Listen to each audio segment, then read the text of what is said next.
అధిష్టానం సరికొత్త వార్తల ప్రపంచం. అధిష్టానం వాక్ స్వతంత్ర ప్రజాబలం. వెల్కమ్ టు అధిష్టానం టీవీ. ముందుగా బులెటిన్లోని హెడ్లైన్స్. విశాఖ బీచ్ రోడ్లో ఘనంగా వైఎస్ఆర్ జయంతి వేడుకలు. వైసీపీ హయాంలో రాష్ట్రంలో ఎక్కడ చూసినా డ్రగ్స్ ఉండేవని టీడీపీ ఎమ్మెల్యే సోమిరెడ్డి ఆరోపణ. వైసీపీ పాలన ఏపీలో ఎమర్జెన్సీని తలపించిందని ఎంపీ దగ్గుపాటి పురంధరేశ్వరి వ్యాఖ్యలు. నర్సీపట్నంలో ఇసుక పంపిణీ ద్వారా టీడీపీ నాయకులు 5 కోట్ల దోపిడీ చేసినందుకు రెడీ. విభజన సమస్యల చర్చల్లో రహస్యమెందుకు మాజీ మంత్రి అంబటి రాంబాబు. పక్షాన పోరాటానికి వైఎస్ఆర్సీపీ ఎప్పుడూ సిద్ధంగా ఉంది. సజ్జల. వైఎస్ రాజశేఖర రెడ్డి బతికి ఉంటే రాష్ట్ర విభజన జరిగేది కాదు. కేకే రాజు. యూట్యూబ్ జర్నలిస్టులని ప్రభుత్వం గుర్తించాలి. విశాఖ మాజీ డిప్యూటీ మేయర్. విశాఖ బీచ్ రోడ్లో ఘనంగా వైఎస్ఆర్ జయంతి వేడుకలు. వైఎస్ఆర్ జయంతి వేడుకలు నగరంలో అత్యంత వైభవంగా నిర్వహించారు. సోమవారం బీచ్ రోడ్లో వైఎస్ఆర్ విగ్రహానికి నగర మేయర్ వెంకటకుమారి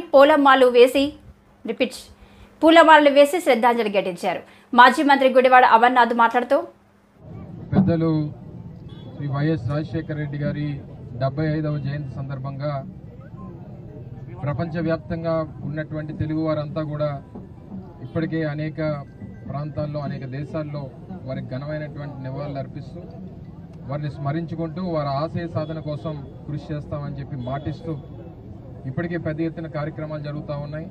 రాష్ట్ర వ్యాప్తంగా కూడా వైఎస్ఆర్ కాంగ్రెస్ పార్టీ నాయకత్వం శ్రేణులు అంతా కూడా అనేక సేవా కార్యక్రమాలు అనేక స్వచ్ఛంద కార్యక్రమాలు చేస్తూ వారికి ఘనమైనటువంటి నివాళులు అర్పిస్తూ ఉన్నారు. మరి ఈరోజు మన విశాఖపట్నంలో కూడా వారి విగ్రహానికి నివాళులు అర్పిస్తూ పెద్దలు సుబ్బారెడ్డి గారు, పెద్దలు బాబురావు గారు, గౌరవ మేయర్ గారు, వేదిక మీద ఉన్నటువంటి పెద్దలందరూ కూడా వాళ్ళు నివాళులు అర్పిస్తూ వారు చేసినటువంటి కార్యక్రమాల గురించి వారు 5 సంవత్సరాలు 3 మాసాలు ఉమ్మడి ఆంధ్రప్రదేశ్ రాష్ట్రానికి ముఖ్యమంత్రిగా ఉన్నటువంటి కాలంలో ఎంత బలమైనటువంటి ముద్ర తెలుగు రాష్ట్ర ప్రజల్లో వేశారో అనేటువంటిది ఎప్పటికీ కూడా మర్చిపోలేనటువంటిది. అనేక అభివృద్ధి సంక్షేమ కార్యక్రమాలతో పాటు ఈ రాష్ట్ర అభివృద్ధికి వారు పడినటువంటి తపన, ఈ రాష్ట్రం ఉమ్మడి ఆంధ్రప్రదేశ్ రాష్ట్రానికి వారు చేసినటువంటి సేవలు ఎప్పటి కూడా మర్చిపోలేనివి. అందుకనే జగన్మోహన్ రెడ్డి గారు గడిచినటువంటి 5 సంవత్సరాలు వారు ముఖ్యమంత్రిగా ఉన్నంతకాలం జూలై 8వ తారీఖు అంటే రాష్ట్రంలో ఉన్నటువంటి రైతులకి ఒక పండుగ వాతావరణం తీసుకురావాలని చెప్పి ఒక రైతు దినోత్సవంగా మనం గడిచినటువంటి 5 సంవత్సరాలు జరుపుకున్నటువంటి సందర్భాలు చూసాం. పెద్దలు జగన్మోహన్ రెడ్డి గారు మొన్న ఒక సందర్భంలో చెప్పినప్పుడు ఇప్పటికీ కూడా రైతు భరోసాకు సంబంధించి కేంద్ర ప్రభుత్వం నుంచి కానీ రాష్ట్ర ప్రభుత్వం నుంచి కానీ అందించాల్సినటువంటి సహాయాన్ని కూడా అందించకుండా ఈరోజు జరుగుతున్నటువంటి పరిస్థితులు మనం చూస్తూ ఉన్నాం. రాజశేఖర రెడ్డి గారి జయంతి అంటే రాష్ట్రంలో ఉన్నటువంటి రైతులకి ఒక పండుగ రోజుగా మనం దాన్ని అభివర్ణించి దాన్ని ఆ రాష్ట్ర వ్యాప్తంగా రైతులకు ఒక పండుగ సందర్భాన్ని తీసుకొచ్చినటువంటి గడిచినటువంటి 5 సంవత్సరాలు చూస్తాం. సరే, ఏదేమైనప్పటికీ ఈరోజు ప్రజలు తీసుకున్నటువంటి నిర్ణయం, ఇచ్చినటువంటి తీర్పుని శిరసావహించాల్సినటువంటి అవసరం ఉంది. తప్పకుండా దానికి అనుగుణంగా రాజశేఖర రెడ్డి గారి ఆశయాలు, వైఎస్ఆర్ కాంగ్రెస్ పార్టీ తాలూకా ఆలోచన విధానాలు, జగన్మోహన్ రెడ్డి గారి తాలూకా నాయకత్వ స్ఫూర్తితో తప్పకుండా రానటువంటి కాలంలో మరింత బలంగా అధికారంలో ఏ రకంగా పేదవాడికి మంచి చేసేటువంటి కార్యక్రమాలు చేశామో ప్రతిపక్షంలో కూడా ఈరోజు రాష్ట్రంలో ఉన్నటువంటి పేదవాడి పక్షాన పోరాటం చేసి ప్రజల పక్షాన జగన్మోహన్ రెడ్డి గారు స్వర్గీయ రాజశేఖర రెడ్డి గారి 75వ జయంతి సందర్భంగా ఈరోజు ఆయన వైసీపీ హయాంలో రాష్ట్రంలో ఎక్కడ చూసినా డ్రగ్స్ ఉండేవని టీడీపీ ఎమ్మెల్యే సోమిరెడ్డి ఆరోపించారు. వైసీపీ నాయకులు ఏం మాట్లాడినా చెల్లుతుందని అనుకుంటున్నారు అని అన్నారు. ఈరోజు ఆయన మీడియాతో మాట్లాడుతూ సిగ్గుండాల మాట్లాడేదానికి ఇప్పుడు ఏంటంటే ఆయనకి డ్రగ్స్ అని ఎందుకు వచ్చిందంటే, అరే దాని మీద 2 అడిషనల్ డీజీపీలను వేస్తే ఈ రాష్ట్రంలో ఒకరు మంత్రిగా ఉండి ఒక రేవ్ పార్టీలో మంత్రిగా ఉండి రేవ్ పార్టీలో స్టిక్కర్ దొరికింది, పాస్పోర్ట్ దొరికింది. వాళ్ళు ఏదో కాళ్ళు పట్టుకొని దాన్ని కొంచెం ఆపుకున్నట్టు ఉండవు, కానీ ఆగదు. ఆ భయమా నీకు? రేవ్ పార్టీలో నువ్వు రెడ్ హ్యాండ్గా నీ దొరికింది, నీ కార్ పాస్ దొరికింది. అదేంది జిరాక్స్ కాపీ అంటావు నువ్వు? 2023 సంవత్సరం 2000 సంవత్సరానికి ఒకసారి ఇస్తారు 3 కార్ పాసులు. దాంట్లో 2023 పాస్ అది యాజ్ ఇట్ ఈజ్గా వాడుకున్నారు. అది బహుశా ఆ భయంతో కాకాని డ్రగ్స్ గురించి మాట్లాడతాడు. ఇద్దరు ముఖ్యమంత్రులు చిన్న బిడ్డలు ఆ డ్రగ్స్తో నాశనం అయిపోతున్నారు వాళ్ళ జీవితాలు అని చెప్పి ప్రత్యేకంగా చర్య తీసుకోవాలని. చెడిపోయింది మీ టైంలో. ఆంధ్ర రాష్ట్రం డ్రగ్స్ ఎక్కడ కావాలంటే అక్కడ దొరికే పరిస్థితి వచ్చింది. పిల్లల జీవితాలను నాశనం చేశారు మీరు. దాన్ని కంట్రోల్ చేయాలంటే దాన్ని కూడా కూస్తావు నువ్వు. ఇటువంటి మనుషులు సరే, ఇంకా నీ సంగతి ఒక కల్తీ మద్యం, ఒక నకిలీ పత్రాలు, ఇంకా డాష్ డాష్ డాష్. లాస్ట్ 5 yearsలో గోవర్ధన్ రెడ్డి కాకాని గోవర్ధన్ రెడ్డి దోచుకున్నవి, సిస్టమ్స్ కొలాప్స్ చేసినాయి. ఒక ఎన్ఆర్ఈజేస్ నుంచి, ఒక ఇరిగేషన్ ఫండ్స్ నుంచి, ఒక ఇసుక నుంచి, ఒక ఎర్రమట్టి నుంచి, ఒక తెల్లమట్టి నుంచి, మట్టి నుంచి ఆగ్రహణ తెల్లరాయి వరకు, అక్కడున్న టోల్ గేట్ల వరకు దేంట్లో వదిలిపెట్టాం. గుర్తుపెట్టుకో, డెఫినెట్గా అనుభవిస్తావు. మీరు చేసిన దోపిడీ, మీరు చేసిన దుర్మార్గాలు, 100 మందిని మా వాళ్ళని సర్వేపల్లిలో జైలుకి పంపించావు. 100 మంది, వేల మంది మీద తప్పుడు కేసులు పెట్టావు, వేల మంది మీద పెట్టావు. ఈరోజు అనుభవిస్తావు. ఇప్పటికి ఎంతమంది సస్పెండ్ అయినారు, ఇంకెంతమంది అవుతారు? నీ పాపానికి ఎంతమంది అధికారులు సస్పెండ్ అవుతారు, ఎంతమంది జైలుకి పోతారో చూస్తాం. కమింగ్ 1 year 2 yearsలో చూస్తాం. వదిలిపెట్టే ప్రసక్తిలా. ఏదేమైనా నిన్న 2 ముఖ్యమంత్రులు కలుసుకోవటం మాకు చాలా సంతోషం వేసింది. నేను ట్వీట్లో కూడా పెట్టా. ఇప్పటిదాకా ముఖ్యమంత్రులు ఒకరు ప్యాలెస్కి, ఒకరు ఫామ్ హౌస్కి పరిమితం అయితే ప్రజానాయకులు అనిపించుకున్నారు. చంద్రబాబు నాయుడు గారు, రేవంత్ రెడ్డి గారు ఒక రోల్ మోడల్గా నిలిచారు. దేశంలో రోల్ మోడల్గా. ఆయన కాంగ్రెస్ అని చెప్పి ఈయన ఇంట్లో కూర్చోలే, ఈయన తెలుగుదేశం అని ఆయన ఇన్వైట్ చేయకుండా ఆపల. వయసులో చిన్నోడైనా చంద్రబాబు నాయుడు నేనే వస్తా, మా రాష్ట్ర సమస్యలు ఉన్నాయి, 2 రాష్ట్రాలు తెలుగు వాళ్ళ రాష్ట్రాలు. వైసీపీ పాలన ఏపీలో ఎమర్జెన్సీని తలపించిందని ఎంపీ దగ్గుబాటి పురంధేశ్వరి వ్యాఖ్యలు చేశారు. రాజమండ్రిలో జరుగుతున్న బీజేపీ రాష్ట్ర కార్యవర్గ సమావేశంలో ఎంపీ మాట్లాడుతూ జగన్ పాలనలో హిందూ దేవాలయాలపై దాడులు జరిగాయన్నారు. జగన్ ఎంత నొక్కేశారో ప్రజలు గమనించి ఎన్నికల్లో ఓడించారని తెలిపారు. లేదా ప్రతిపక్ష పార్టీలు అధికారాన్ని బదిలీ చేశారని, ఇటువంటి నెపంని సాధారణంగా మనం ఎవరైతే ఓడిపోయినటువంటి పార్టీలు ఉంటాయో వారి దగ్గర నుండి వినడం అనేది ఇది సర్వసాధారణం.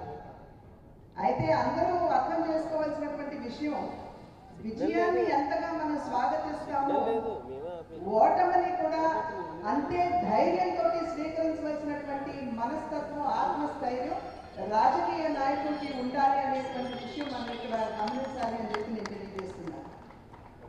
ఇవాళ అద్భుతమైనటువంటి విజయం కేవలం దేశం స్థాయిలో మాత్రమే కాకుండా రాష్ట్ర స్థాయిలో కూడా అద్భుతమైనటువంటి విజయాన్ని ఎన్డీఏ కూటమి ఇవాళ కైవసం చేసుకోవడం జరిగింది. ప్రజలందరూ కూడా అనూహ్యంగా ఇవాళ ఎన్డీఏ కూటమిని అక్కడ కేంద్రంలో, ఇక్కడ మన రాష్ట్రంలో కూడా ఆశీర్వదించడం జరిగింది. అయితే మనం ఇక్కడ గుర్తించవలసినటువంటి విషయం, వారు అందించినటువంటి ఆశీర్వాదంలో వారి యొక్క ఆకాంక్షలు, అపేక్షలు కూడా ఇమిడి ఉన్నాయనేటువంటి విషయాన్ని అధికారంలోకి వచ్చినటువంటి ఎన్డీఏ కూటమి ఖచ్చితంగా గుర్తిస్తుంది అని చెప్పి మరి రాష్ట్ర ప్రజలకి, దేశ ప్రజలకి కూడా ఈ సమావేశ మాధ్యమంగా నేను తెలియజేస్తున్నాను. ఇవాళ ప్రజలు మనకి ఇంత పెద్ద ఎత్తున ఓటు వేశారంటే ఇది కేవలం ఎన్డీఏ కూటమికి వేసినటువంటి ఓటు కాదు. ఇది ప్రత్యక్షంగా కూటమికి వారు ఓటు వేసినా కూడా ఇది పరోక్షంగా వికసిత్ భారత్కి, అదేవిధంగా స్వీయ ఆధారిత భారత్కి, ఆత్మనిర్భర్ భారత్కి ప్రజలు వేసినటువంటి ఓటు అని చెప్పి మనం అందరం కూడా ఇక్కడ గమనించాలి. గడిచిన 10 సంవత్సరాల కాలం ఏదైతే ఎన్డీఏ కూటమి కేంద్రంలో అధికారంలో ఉన్నదో ఆ కూటమి అద్భుతమైనటువంటి పరిపాలనని దేశానికి అందించినటువంటి సందర్భంలో, ప్రజా సంక్షేమ పాలనని ప్రజలకు అందించినటువంటి నేపథ్యంలో, అవినీతి రహిత పాలనని ప్రజలకు అందించినటువంటి తీరుని గమనించి ప్రజలు ఇవాళ ఎన్డీఏ కూటమికి వారి ఆశీర్వాదాన్ని అందించారు అని అంటే ఇది ఒక రకంగా ఎన్డీఏ కూటమి అనుసరిస్తున్నటువంటి వైఖరికి ఆమోద ముద్ర వేసి. దివంగత వైఎస్ రాజశేఖర రెడ్డి ఉంటే రాష్ట్ర విభజన జరిగేది కాదని కేకే రాజు అన్నారు. ఉత్తర నియోజకవర్గం పార్టీ కార్యాలయంలో వైఎస్ఆర్ జయంతి వేడుకలు ఘనంగా నిర్వహించారు. ఈ సందర్భంగా ఆయన మాట్లాడుతూ మనం కొన్ని పడుతున్న ఇబ్బందులు కూడా ఆయన చనిపోవడం కూడా ఒక కారణం. ఆయన ముఖ్యమంత్రిగా పనిచేసిన 5 సంవత్సరాల 3 నెలల కాలంలో నానుకున్న వాళ్ళు ఎవరైనా సరే ఇప్పుడు కూడా రాజశేఖర రెడ్డి గారిని కలిస్తే మనకు ఒక ధైర్యం, తప్పకుండా నానుకున్న వాళ్ళందరినీ కూడా హక్కును చేర్చుకుని ఉన్నత శిఖరాలకు చేసిన ఆయన వ్యక్తిత్వం కానీ, ఆయనలో రాజకీయ చాతుర్యత కానీ, అందులో ఆయనలో ఉన్న రాజనీతి కానీ, అన్నిటికంటే ముఖ్యంగా ఆయనలో ఉన్న హోందాతనం, రాజకీయాల్లో హోందాతనంతో ఒక చిరునవ్వుతో ప్రతిపక్ష పార్టీలు కూడా ఆయన చిరునవ్వుతో ఆవేశపడే చిరునవ్వుతో ప్రతిపక్ష పార్టీలు కూడా ఒక చిరునవ్వుతో కంట్రోల్ చేసే వ్యక్తిత్వం ఉన్న మహానేత డాక్టర్ వైఎస్ రాజశేఖర రెడ్డి గారు. ఈరోజు ఆయన ఆశయాలను మనందరం కూడా కొనసాగించాల్సిన అవసరం ఉంది. ఎందుకంటే ఆయన నిజంగా ఆయన బతుకుంటే ఈ రాష్ట్రమే విడిపోయేది కాదు. 100% కూడా రాజశేఖర రెడ్డి గారికి కనుక బతుకుంటే ఆంధ్రప్రదేశ్ రాష్ట్ర విభజన కూడా జరిగి ఉండేది కాదు. ఈరోజు ఈ ఆంధ్రప్రదేశ్ రాష్ట్రానికి ఈరోజు అనుక్షణం కేంద్రంతో పోరాటం చేయాల్సిన పరిస్థితులు కూడా దాపరించే ఉండే కాదు. ఈరోజు మన పరిస్థితి చూసాం. 2014 నుంచి 2024 కూడా ఈ 10 సంవత్సరాల్లోనూ కూడా మనకి ఏం కావాలన్నా, సంక్షేమానికి నిధులు కావాలన్నా, అభివృద్ధికి నిధులు కావాలన్నా ఈరోజు కేంద్రం ముందు మొక్కరెళ్లాల్సిన పరిస్థితి వస్తుంది. ఏ గవర్నమెంట్ ఉన్నా సరే ఈ 10 సంవత్సరాల్లోని కూడా కేంద్రాన్ని ప్రసన్నం చేసుకుంటేనే కానీ ఈ రాష్ట్రం విడిపోయిన పరిస్థితుల్లో మనకున్న క్లిష్ట పరిస్థితుల దృష్ట్యా ఈరోజు ప్రతి ఒక్కరం కూడా కేంద్రం ముందు మొక్కరెళ్లాల్సిన పరిస్థితులు ఉన్నాయి. కానీ ఆ మహానేత ఉండుంటే ఈరోజు మనకి పరిస్థితులు దాపురించాయి కాదు. ఏది ఏమైనా రాజశేఖర రెడ్డి గారి తనయుడిగా రాజశేఖర రెడ్డి గారి దగ్గర నుంచి కష్టపడి పనిచేయటం, పేద ప్రజలకు మేలు చేయటం, పేద ప్రజలకు సంక్షేమం అందించడం, రాజశేఖర రెడ్డి గారి ఆశయాలైనటువంటి ఆరోగ్యశ్రీ కానీ, ఫీజు రీయింబర్స్మెంట్ కానీ, మహిళా సాధికారత కానీ వాటన్నింటినీ కూడా కొనసాగించడం కోసం జగన్మోహన్ రెడ్డి గారు చేసిన పోరాట ఫలితంగా 2019 ఎన్నికల్లో ఒక మంచి మ్యాండేట్ని ప్రజలందరూ కూడా ఇచ్చి రాజశేఖర రెడ్డి గారి పైనుంచి రాజశేఖర రెడ్డి గారి ఆశీస్సులు కింద ప్రజల ఆశీస్సులతో వైఎస్ఆర్ కాంగ్రెస్ పార్టీ అధికారంలోకి రావడం జరిగింది. వచ్చిన తర్వాత మనం ఏ విధంగా సంక్షేమం కానీ అభివృద్ధి విషయంలో కానీ ఏ విధంగా ముందుకెళ్ళామో తెలుసు. పారదర్శకంగా జరగాలనే ఉద్దేశంతో చేసిన కొన్ని కార్యక్రమాలు, కొత్తగా తీసుకొచ్చిన కొన్ని వ్యవస్థల వల్ల ప్రజలకి పార్టీకి సంబంధించిన కేడర్కి మధ్య సమన్వయం లోపించడం, ప్రజలతో కేడర్ కంటే కూడా అధికారులకు ఎక్కువ సత్సంబంధాలు ఉండడం, ఆ వ్యవస్థలో ఉన్న లోపాలని మనం అధిగమించలేకపోవడం వల్ల కేడర్కి ప్రజలకి మధ్యన సమన్వయం లోపించడం, ఆ సమన్వయం లోపించడం వల్ల మనం చేసింది కూడా చెప్పుకోలేని పరిస్థితులు, చేసిన మంచిని చేసిన మేలుని కూడా ప్రజల్లోకి విస్తృతంగా తీసుకెళ్లాలని పరిస్థితులు. నర్సీపట్నంలో ఇసుక పంపిణీ ద్వారా టీడీపీ నాయకులు 5 కోట్ల దోపిడీ చేసేందుకు రెడీ అవుతున్నారని మాజీ ఎమ్మెల్యే ఉమాశంకర్ గణేష్ సోమవారం ఆరోపించారు. అందరికీ నమస్కారం అండి. ఈరోజు స్పీకర్ గారు ప్రాతినిధ్యం వహిస్తున్న నర్సీపట్నంలో తెలుగుదేశం పార్టీ నాయకులు సుమారుగా 5 కోట్ల రూపాయలతో ఇసుక దోపిడీకి రెడీ అవుతున్నారు. ఎందుకంటున్నానంటే ఇక్కడ స్టాక్ పాయింట్ లో సుమారుగా 70 నుంచి 80 వేల టన్నుల యొక్క ఇసుకుంటే కేవలం 40 టన్నులే ఉందని చెప్పి 40,000 టన్నులు ఉందని చెప్పి మిగతా 40,000 టన్నులు కూడా దోపిడీ చేయడానికి సిద్ధంగా ఉన్నారు. అందుకని మీ ద్వారా జిల్లా కలెక్టర్ గారిని, ఆర్డీఓ గారిని, జేసీ గారిని కోరుతున్నాను, వెంటనే మీరు దాని మీద ఎక్కడ దోపిడీ జరగకుండా చేయాలని చెప్పి మీ ద్వారా తెలియపరచడం జరుగుతుంది. ముఖ్యంగా చెప్పాలంటే ఈ రోజు నర్సీపట్నం సంబంధించి ఇసుక స్టాక్ పాయింట్ గబ్బాళ్లో ఉంది. నాకు తెలిసి ఈ సంవత్సరం జనవరిలో 29 నాటికి 1 టన్ను కూడా ఇసుక లేదు అక్కడ. ఈ 4-5 నెలల్లో సుమారుగా 1,00,000 టన్నుల వరకు కూడా రావడం జరిగింది ఇసుక. మాకు తెలిసిన సమాచారం ప్రకారం సుమారుగా 1,00,000 టన్నుల ఇసుక ఆ యార్డులో ఉంది. అయితే ముఖ్యంగా ఈ 4-5 నెలల్లో ఎవరికైనా ఇచ్చుంటే, ఎవరైనా హౌసింగ్ కానీ ఏదైనా ఇచ్చుంటే సుమారుగా 10,000, 20,000 టన్నులు అయ్యి ఉంటది. అంటే మిగతా 80,000 టన్నులు, 70,000 నుంచి 80,000 టన్నులు ఉన్న దాన్ని ఈ రోజు 40,000 టన్నులు అని చెప్పి చూపించి మిగతా 30,000 టన్నులు, 40,000 టన్నులు కూడా దోచుకోవడానికి, అంటే సుమారుగా 5 కోట్ల రూపాయలు దోచుకోవడానికి తెలుగుదేశం పార్టీ నాయకులు సిద్ధంగా ఉన్నారని చెప్పి మీ ద్వారా తెలియపరచడం జరుగుతుంది. ఎందుకంటే సుమారుగా వీల్ రేట్ల ప్రకారం చూస్తే గతంలో 1,400 రూపాయలు టన్ను ఉండేది, ఇప్పుడు 1,225 అంటున్నారు. వాళ్ళ రేటు ప్రకారం చేసిన సుమారుగా 30,000 టన్నులు కానీ అయితే 3 కోట్ల పైగా, అంటే సుమారుగా 4.5-5 కోట్ల వరకు కూడా దోపిడీ జరుగుతుందని మీ ద్వారా తెలియపరచడం జరుగుతుంది. అందుకనే మేము అంటున్నప్పుడే, ఎందుకంటే ఈ రోజు ఏదైతే 4వ తారీఖుని మరి ఎలక్షన్లు డిక్లేర్ అయినాయో, ఫలితాలు వచ్చినాయో, ఆ రోజే తెలుగుదేశం పార్టీ నాయకులు అక్కడికి వెళ్లి తాళాలు వేయడం, మరి తాళాలు వేసిన తర్వాత మరి ఏం జరిగిందో ఈ 4 రోజుల నుంచి తెలియదు, ఇసుక ఉందో లేదో కూడా తెలియదు. అసలు తాళాలు వేసింది ఎవరు, తాళాలు వేయమంది ఎవరు కూడా వెంటనే మరి పోలీసు వారికి కానీ అధికారులు కానీ అందరూ కూడా మరి చేయాలని చెప్పి వాళ్ళ మీద చర్యలు తీసుకోవాలని చెప్పి ఈ సందర్భంగా తెలియపరచడం జరుగుతుంది. ముఖ్యంగా చెప్పాలంటే ఈ రోజు చూస్తే అక్కడ చాలా మంది అధికారులు వెళ్లారు, టేబుల్ తో కొలుస్తున్నారు. టేబుల్ తో కొలిసి 30,000 ఒకరు అంటారు, టన్నులు 40,000 అంటారు, 50,000 అంటారు. ఇది కాకుండా మేము ఒకరినే కోరుతాం, కలెక్టర్ గారిని కోరేది ఏంటంటే ఏదైతే ఈ 4 నెలల్లో 5 నెలల్లో ఎన్ని టన్నులు లారీలు ఇక్కడికి వచ్చిందో రికార్డు తీయించండి. ఫస్ట్ ఎన్ని టన్నులు ఇక్కడి నుంచి వెళ్ళింది రికార్డు తీయించండి. ఎందుకంటే రికార్డు మరి మైన్స్ వాళ్ళ దగ్గర ఉందా లేకపోతే రెవెన్యూ దగ్గర ఉందా ఎవరిదో ఉందో మాకు తెలియదు, కానీ ఎట్టి బస్సులు కూడా ఎన్ని టన్నులు ఇక్కడికి వచ్చిందనేది మాకు సమాచారం. సుమారుగా 1,00,000 టన్నులని ఉంది. ఇక్కడ చూస్తే 30,000 టన్నులు 40,000 టన్నులు తప్పుడు లెక్కలు చెప్తారు కనుక ఎట్టి బస్సులు కూడా సుమారుగా 5 కోట్ల రూపాయల దోపిడీ జరగకుండా మరి అధికారులందరూ కూడా కలెక్టర్ గారు, జేసీ గారు, ఆర్డీఓ గారు కూడా దీన్ని కాపాడాలని చెప్పి సందర్భంగా తెలియపరుస్తూ మరి ఎట్టి బస్సులు కూడా ఎలాంటి తప్పుడు కార్యక్రమం చేస్తే మాత్రం మేము రేపు రాబోయే రోజుల్లో, ఎందుకంటే నేను ఇంకోటి చెప్పాలి, ఈ రోజు మేము ఎంత ఉంది ఏంటనేది కూడా మేము ఆల్రెడీ మన సమాచార చట్టం ప్రకారం అడిగాం, ఏడీ మనిషి గారిని కూడా అడిగాం. ఎందుకంటే ఇక్కడ తప్పుడుగా లెక్కలు చేస్తున్నారు, తప్పుడుగా కొలతలు కొలుతున్నారు కనుక మరి రికార్డెడ్గా ఇవ్వని చెప్పి మొన్ననే మేము అడగడం జరిగింది. దాంతోపాటు ముఖ్యంగా చూస్తే ఈ రోజు ఇంకోటి ఏంటంటే అక్కడే బోర్డు పెట్టారు ఈ రోజు నుంచి ఇసుక అని చెప్పి. ఏమంటున్నారంటే నూతన ఉచిత ఇసుక విధానం అని చెప్పి అన్నారు. విభజన సమస్యల చర్చల్లో రహస్యం ఎందుకు?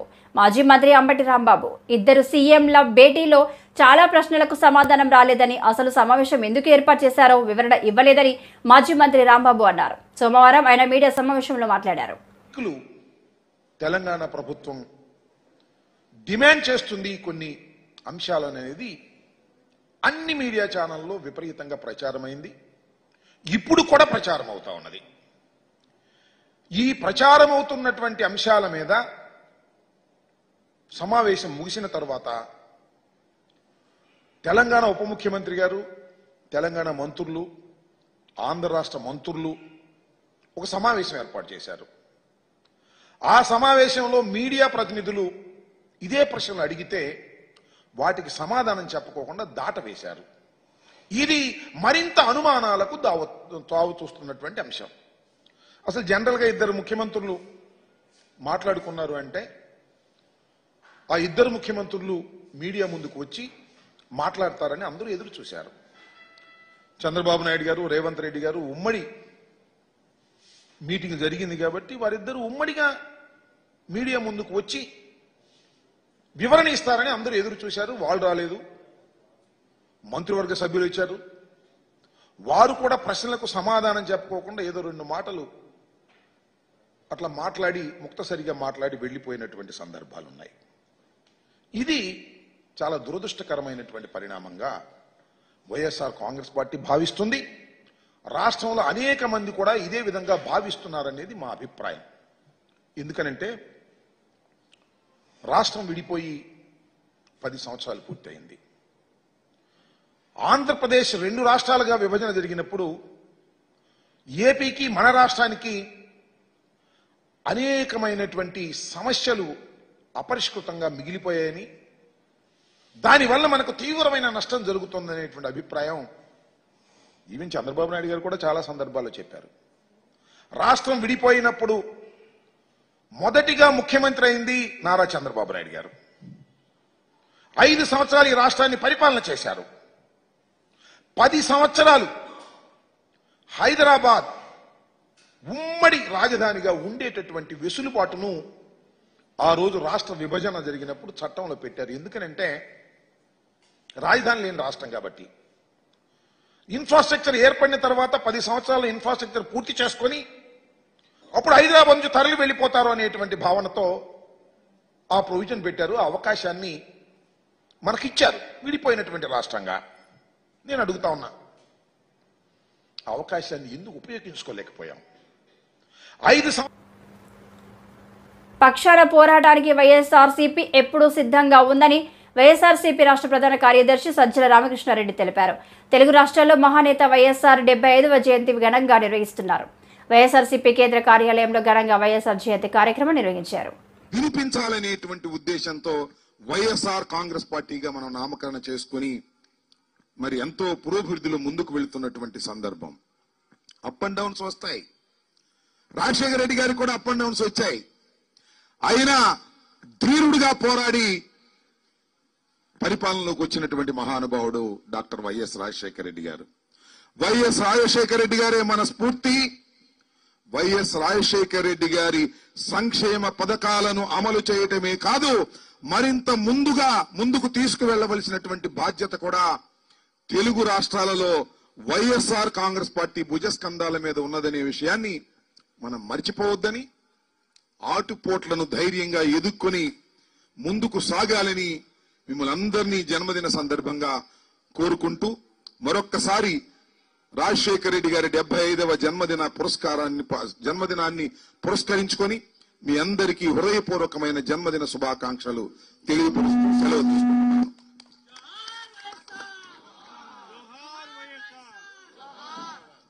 మన ముఖ్య అతిథి శ్రీ సజ్జల రామకృష్ణారెడ్డి గారిని మాట్లాడాల్సిందిగా కోరుచున్నాం.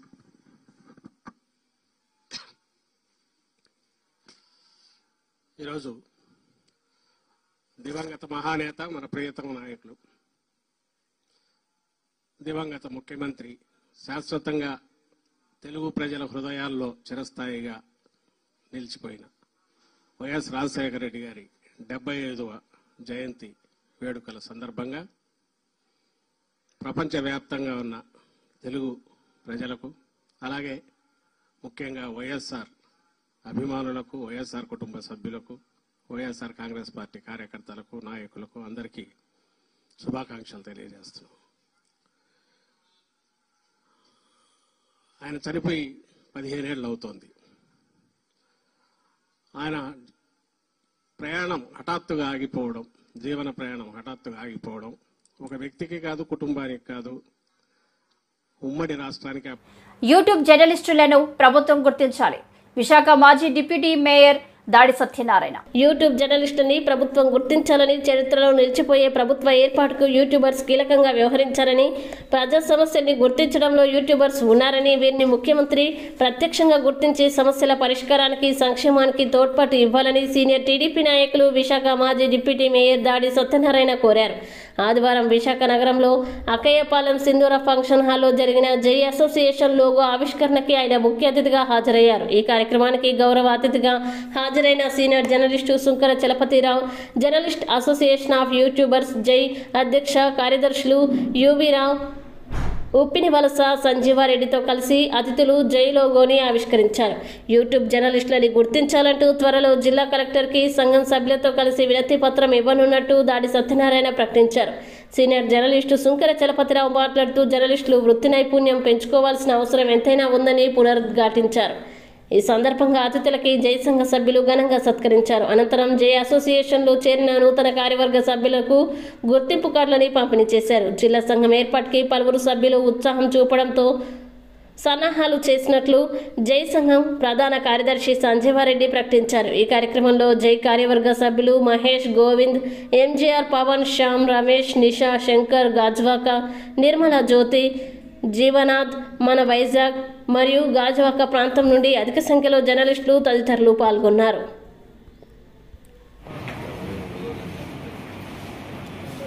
అందరికీ నమస్కారం. నా పేరు దాడి సత్యనారాయణ, మాజీ deputy mayor, Telugu Desam party senior నాయకుని. విశాఖ ప్రజలకు, ఆంధ్రప్రదేశ్ ప్రజలకు ముందుగా నమస్కారాలు తెలియజేస్తూ, ఈ రోజున విశాఖపట్నంలో యూట్యూబర్స్ అసోసియేషన్ అనేటువంటి దాన్ని విశాఖపట్నంలో ప్రారంభించడం అనేటువంటిది నిజంగా చాలా సంతోషం.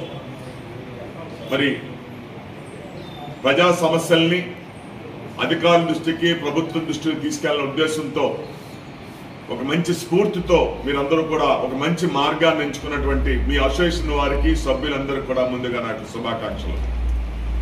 ఈవేళ జిల్లా యంత్రాంగం కానీ, రాష్ట్ర ప్రభుత్వం కానీ స్పందిస్తుందంటే ప్రజల దగ్గర నుంచి వచ్చినట్టు విజ్ఞప్తుల కంటే ఈవేళ న్యూస్ పేపర్లోను, టీవీ ఛానల్లోనూ, ముఖ్యంగా మీ యూట్యూబ్లో వచ్చినటువంటి వార్తలకే ప్రాధాన్యత ఎక్కువగా ఉంటుంది. అలాంటి దాంట్లో ఈవేళ ఒక మంచి మార్గాన్ని ఎంచుకొని ఈవేళ మీరు అసోసియేషన్ పెట్టడం నిజంగా సంతోషదాయకం. ఏదేమైనా మీరు చేస్తున్నటువంటి దాన్ని ఒక బ్రతుద్దరిగా నేను భావించట్లేదు. మీరు భాగస్వాములు, జిల్లా అభివృద్ధి, రాష్ట్ర అభివృద్ధిలో మీరు ఒక భాగస్వాములు. ప్రజా సమస్యల్ని మీ యూట్యూబ్లో రావడం ద్వారా ప్రజలకి మంచి పరిపాలన అందించాలి, వాళ్ళ కష్టాలు తీర్చాలి అనేటువంటి ఆలోచనతో చేస్తున్నటువంటి వృత్తి మీది.